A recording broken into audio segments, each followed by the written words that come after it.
Hello everyone, in today's video we will be unboxing the Tapo security camera.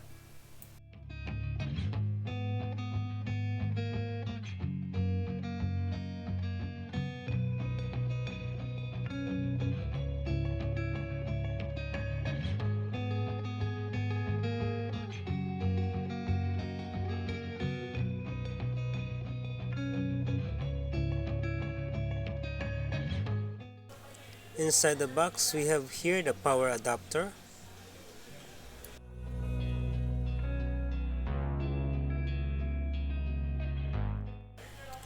the security camera unit,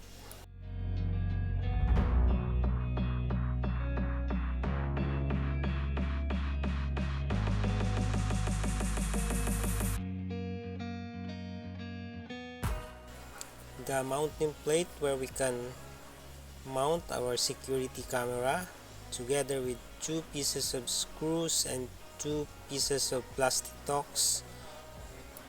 I think we need a drill to mount this on ceiling.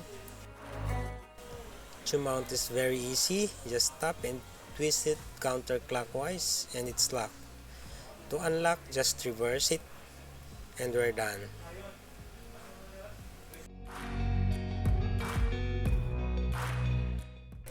We only need to drill a hole enough to install these plastic tocks.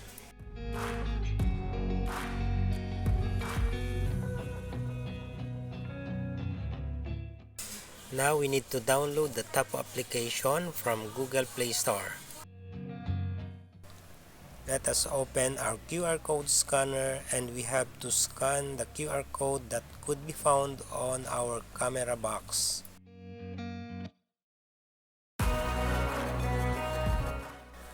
After scanning, we have to tap the download link.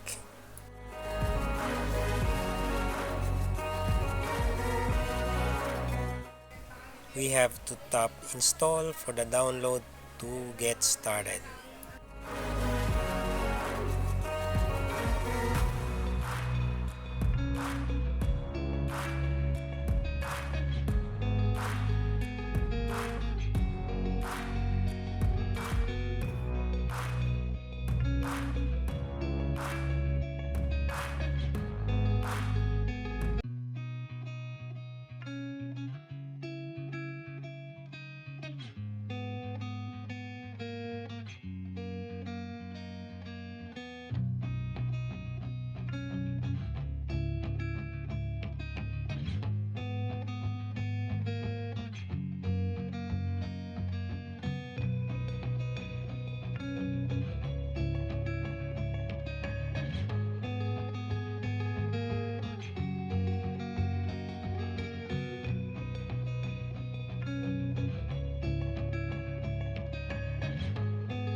Download is complete. Now let's open the application.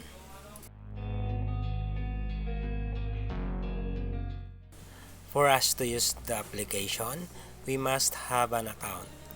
So we must sign up.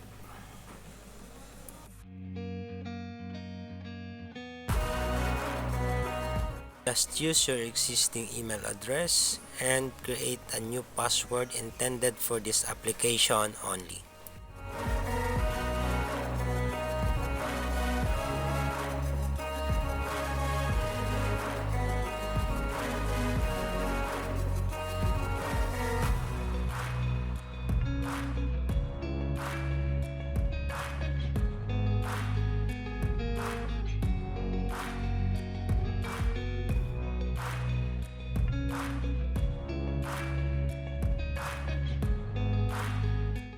After typing the password, tap the sign up option. After this, you will receive an email with an activation link for your account.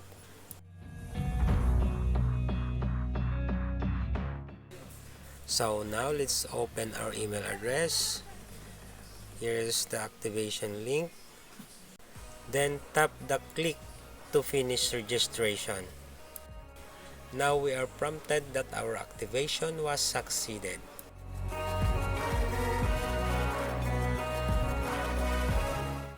Now we will go back to our Tapo application. Then we have to tap the activate and log in. We will now type the password that we have created. Now it's time to add a device on our Tapo application. By the way, we can add a multiple Tapo device on our application. Our model of Tapo is C200. So we have to tap this Tapo C200 model. Now we are instructed to plug in our Tapo device and we have to wait for 30 seconds until the lead blinks red and green.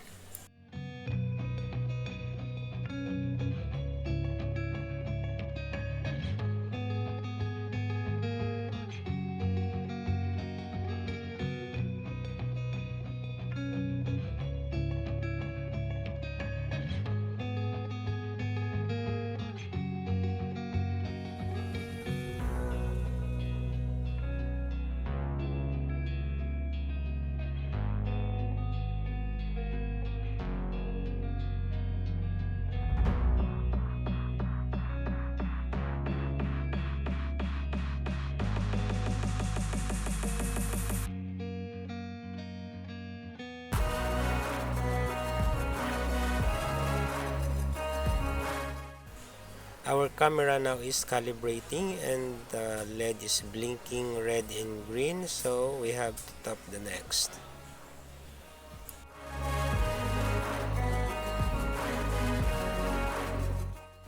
Calibrating is done and now our camera is broadcasting its Wi-Fi signal. So we have to connect on this Wi-Fi signal so that we can configure our camera.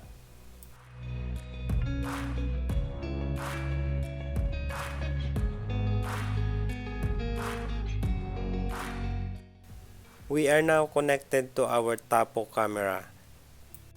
Now it's time to connect our security camera to our Wi-Fi network. Select your preferred Wi-Fi name and you have to type the password.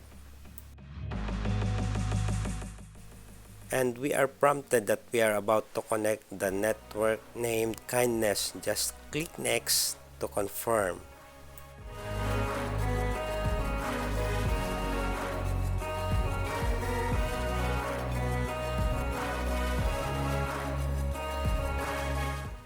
Our security camera is already connected to our Wi-Fi network. Since currently our mobile phone is connected to our security camera, now it's time to disconnect it to our security camera and connect it to our Wi-Fi network. Remember that we used the network name Kindness to connect our security camera a while ago. So we have also to connect our mobile device to this same network name.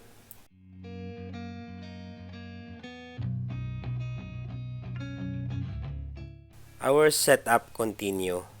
Now you can put a new name for your device, but for me I just leave it as is and I just click next.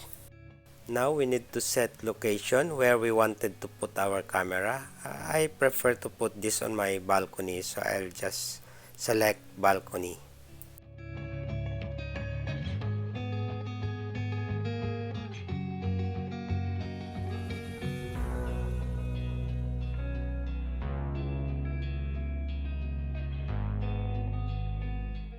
We just completed our configuration and everything sounds good, so let's tap the sounds good button.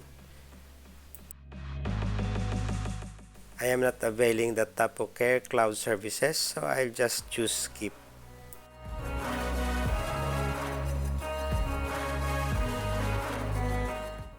Our security camera doesn't have any internal storage, so in order for us to save the captured video, we need to install the micro SD card.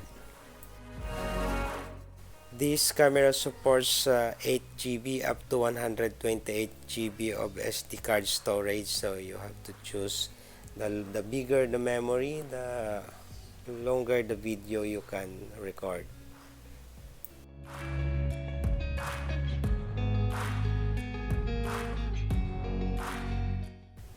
So I have here the micro SD card. This is 64 GB. So we have to install this.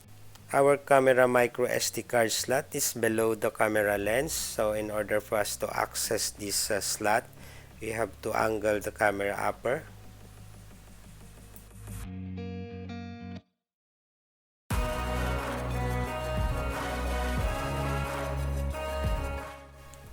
Just insert and need a little force of push, and when you hear the click, it's already locked. Then check the micro SD card section. It says unformatted, so we have to format.